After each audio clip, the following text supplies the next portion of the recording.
Hello guys, आपका मेरे channel smart study में स्वागत है। आज हम क्लास 6 का हिंदी का मिड टर्म एग्जामिनेशन का जो क्वेश्चन पेपर है उसे सॉल्व करते हैं। तो आइए देखते हैं। सबसे पहले यहाँ पे एक पैराग्राफ दिया गया है, जल्दी से इस पैराग्राफ को रीड करेंगे और फिर क्वेश्चंस को सॉल्व करेंगे। देखो क्या कहा गया है। जो जिला पास के आगे चलकर जवाहर मतायत पहुंचे तो वहाँ एक नवयुवक कुली ने बताया कि सामने उस बर्फ के ढके पहाड़ के नीचे अमरनाथ की गुफा है, लेकिन साहब रास्ता बहुत टेढ़ा है। तब जवाहरलाल ने पूछा कितनी दूरी। कुली ने उत्तर दिया 8 मील है। जवाहरलाल अपने चेहरे भाई की और प्रश्नसूचक चिन्ह दृष्टि डाली और अमरनाथ घूमने के लिए उत्सुक हो उठे। अब देखिए क्वेश्चन क्या है।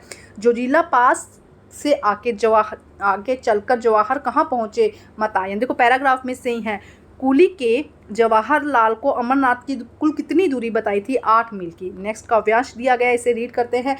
छोटी सी हमारी नदी टेढ़ी मेरी धार, गर्मियों में घुटने भर भिगो कर जाते पार।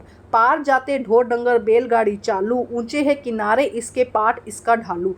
पेटे पर झकाझक बालू की कीचड़ का नाम, कांस फूले एक पार उजले जैसे धाम। देखो नेक्स्ट क्या कहा गया। नदी की धार कैसी है, तो देखो कहा गया टेढ़ी मेढ़ी। नदी की धार कैसी है, टेढ़ी मेढ़ी। नदी के किनारे कैसे हैं, ऊंचे। नेक्स्ट क्वेश्चन देखते हैं, प्रश्न नंबर 3।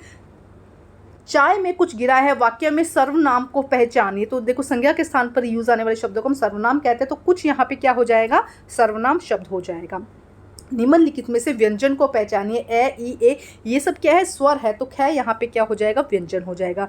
दिए गए शब्दों में बहुवचन को छांटिए। देखो पत्ता, पत्ता, किताब, कुर्सी एक वचन है, बच्चे। जब ज़्यादा नंबर होता है तो वो क्या हो जाता है, बहुवचन हो जाता है। मीनू की हाथी में हाथी किस प्रकार की संज्ञा है, तो जातिवाचक। हाथी की बात हुई, अगर लाल हाथी काला हाथी तो हम क्या कह देते, वो क्या हो जाता है, व्यक्तिवाचक। तो ये कैसा है, जातिवाचक। नेक्स्ट देखते क्या कहा गया है। हम शनिचर हमें ओलिव ऑयल और कैस्टर ऑयल पीना पसंद पड़ता है। हर शनिचर मतलब शनिवार को हमें पीना पड़ता है। यह मुश्किल काम था। शनिचर को सुबह ही नाक में इसकी गंध आने लगती थी। छोटे शीशे के गिलास जिन पर ठीक खुराक के निशान पड़े हुए थे, उन्हें देखते ही मितली होने लगती थी, मतलब उल्टी आने लगती थी। मुझे आज भी लगता है कि अगर हम न पीते तो शनिवार दवा तो कुछ ज़्यादा बिगड़ने वाला नहीं था, सेहत ठीक ही रहती। चैप्टर है ये। अब उसमें से देखते हैं क्वेश्चन क्या कहा गया है। लेखिका का जो चैप्टर है, लेखिका को शनिवार की सुबह अच्छी क्यों नहीं लगती थी, इसका कारण क्या था, क्योंकि उन्हें ओलिव ऑयल इस समय पीना पड़ता था। नेक्स्ट देखो क्या कहा जा रहा है। पाठ और लेखिका का नाम इनमें से कौन सा है, तो पाठ है बचपन और लेखिका का नाम है कृष्णा सोबती। नेक्स्ट देखो, लेखिका को दवा की खुराक का पता कैसे लगता था, शीशे के गिलास पर लगे निशान को देखकर, मतलब इस तरह से उसमें निशान लगे थे, उन्हें देखकर पता चलता था कि कितना वो पीना है। नेक्स्ट देखो, कैस्टर ऑयल के बारे में कौन सा कथन असत्य है, इसे इतवार की दवा भी कहा जाता है। इसमें गंध अच्छी नहीं होती, देखते ही उल्टी आने लगती है, सेहत भी इससे ठीक नहीं रहती, इससे सेहत ठीक रहती है। देखो ये भी सही है, लेकिन ये इसे इतवार की दवा भी कहते हैं, वो तो सिर्फ लेखिका ही कहती है, वैसे इसे इतवार की दवा नहीं कहते हैं। देखो नेक्स्ट क्या कहा गया है। काव्यांश को पढ़ना है और उससे रिलेटेड प्रश्न के उत्तर देने हैं। वह चिड़िया जो चोंच मारकर दूध बड़े जूड़ी के दाने रुचि से रस से खा लेती थी, वह छोटी सी संतोषी चिड़िया नीले पंखों वाली मैं हूँ, मुझे उनसे बहुत प्यार है। देखो क्या प्रश्न के आंसर देखते हैं। चिड़िया के पंख कैसे हैं, नीले। चिड़िया किसके दाने खाती है, जूड़ी के दाने।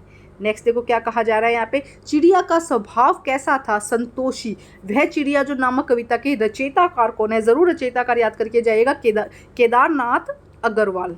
नेक्स्ट देखते हैं क्या कहा गया है। यहाँ पे हमें प्रश्न देखना। नादान दोस्त पाठ किसने लिखा है, प्रेमचंद ने। नादान दोस्त किसने लिखा है, प्रेमचंद ने। केशव कार्निस तक कैसे पहुंचा, स्टूल से। नेक्स्ट देखो क्या है। चिड़िया किसका दिल टटोल लेती थी, तो चिड़िया नदी का दिल टटोल लेती थी। चिड़िया कौन से मोती ले जाती थी, जल के मोती। नेक्स्ट देखो क्या है। व्याकरण के कुछ प्रश्न है, आंसर देखते हैं हम क्या कहा गया है। मैं पत्र लिख रहा हूँ में सर्वनाम क्या है, जब भी किसी नाम आता है किसी का तो उसे हम सर्वनाम कहते हैं। तो यहाँ पर संज्ञा के स्थान पर शब्द जो प्रयोग होते हैं उन्हें सर्वनाम कहते हैं। तो मैं यहाँ पर क्या हो जाएगा, सर्वनाम।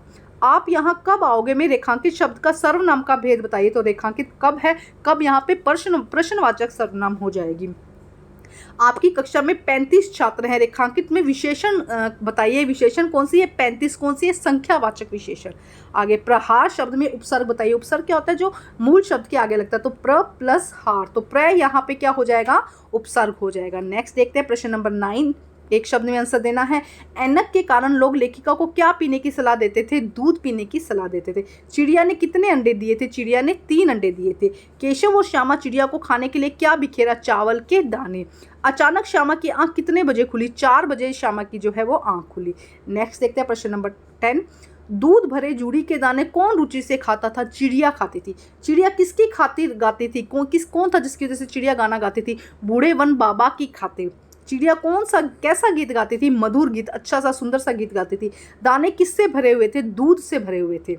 प्रश्न नंबर 11 देखते हैं। यहाँ पे 11 में देखो 5 प्रश्न हैं। हम पहले सारे प्रश्न रीड कर देते हैं, फिर साथ में ही उनके आंसर देखेंगे। चश्मा लगाते समय लेखिका को क्या भरोसा दिलाया? चश्मा लगाते समय डॉक्टर ने लेखिका को क्या भरोसा दिलाया और उसकी बात मतलब क्या समझाया उसको? सेकंड क्वेश्चन, टोपी के विषय में लेखिका के क्या विचार थे? प्रश्न नंबर 3, लेखिका बचपन में कैसी पोशाक पहना करती थी? प्रश्न नंबर 4 देखिए, अंडों की हिफाजत के लिए केशव और श्यामा ने क्या क्या प्रयास किए? क्वेश्चन नंबर 5 क्या कहा गया? केशव को किस बात का अफसोस रहा? देखो पांचों क्वेश्चंस के आंसर हम साथ में ही देखेंगे। तो प्रश्न नंबर पहले का आंसर देखते हैं। कुछ दिन पहनने पर चश्मा उतर जाएगा, ये कहा गया, परंतु ऐसा नहीं हुआ।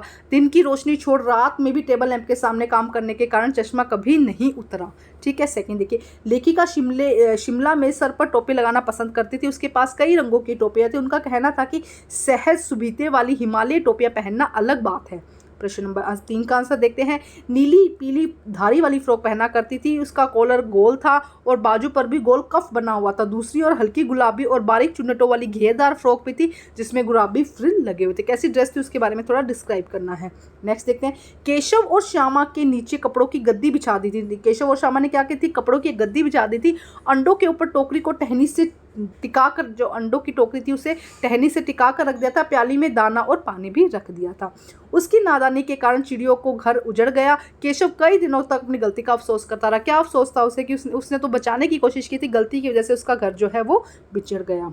अब प्रश्न नंबर 12 देखते हैं। 30 से 40 शब्दों में इसका आंसर देना है। क्या है प्रश्न? देखो, चिड़िया को किससे प्यार है और क्यों? सेकंड देखिए, चिड़िया अपना जीवन कैसे जीती है? प्रश्न नंबर 3, चिड़िया के गायन की क्या विशेषता रही होगी? प्रश्न नंबर 4, चिड़िया ने स्वयं को गर्विली क्यों कहा है? चारों प्रश्न के उत्तर हम साथ में ही देखते हैं। देखो क्या है, चिड़िया को अन्न से प्यार है। वह दूधिया और अध पके चूड़ी के दाने बड़े चाव से खाती है। उसे विजन से प्यार है। चिड़ियों को नदी से भी प्यार है। ये शब्द आपको थोड़ा एक्सप्लेन करके लिखना था। चिड़िया अपना जीवन प्रेम, उमंग और संतोष से जीती है। वह सबसे प्रेम करती है, एकांत में उमंग से भरी रहती है, थोड़े से अनाज में भी संतोष कर लेती है। वह गाते और उड़ते हुए अपना जीवन जीती है। नेक्स्ट देखते हैं प्रश्न। चिड़िया कंठ खोलकर और रस उड़ेल कर गाती है। कैसे गाती है? कंठ खोलकर और रस उड़ेल कर गाती है, अर्थात वह तेज और मधुर स्वर में गाती है। उसके गीत वातावरण में रस घोल देते हैं। वे अपने सभी गीत बूढ़े वन बाबा को समर्पित करती है। प्रश्न नंबर 4 का आंसर, चिड़िया अपनी सारी आवश्यकताओं को स्वयं ही पूरा कर लेती है। जब चिड़िया को भूख लगती है तो वह स्वयं अपने लिए भोजन जुटा लेती है। अब प्रश्न नंबर 13 देखते हैं। 80 और 100 शब्दों के बीच में आपको अनुच्छेद लिखना है। तो गाइज ऐसा एग्जैक्ट पेपर आप लोगों के लिए नहीं आएगा, लेकिन हाँ ये बहुत इंपॉर्टेंट क्वेश्चन है। इनको समझ के आप अपना पेपर इजीली सॉल्व कर सकते हैं और अच्छी प्रैक्टिस कर सकते हैं। यहाँ पे अनुच्छेद में लिखा है अपना गांव, श्रमदान का महत्व, मेरे प्रिय पशु या बाढ़ की समस्या। इनमें से किसी एक पर आपको अनुच्छेद लिखना है। ठीक है। प्रश्न नंबर 14 देखते हैं। क्या कहा गया? 80 से 100 शब्दों में पत्र लिखना है। जन्मदिन की बधाई देते हुए अपने मित्र को पत्र लिखना है। अगर आप कहेंगे तो ये दोनों क्वेश्चन भी मैं उसका आंसर्स भी आप लोगों को करवा दूंगी। आप लोग इसके लिए कमेंट करिएगा। सभी सब्जेक्ट के आपको सैंपल पेपर भी और पेपर मेरे चैनल पर मिल जाएंगे। आप वहां से तैयारी करके अच्छे मार्क्स ला सकते हैं।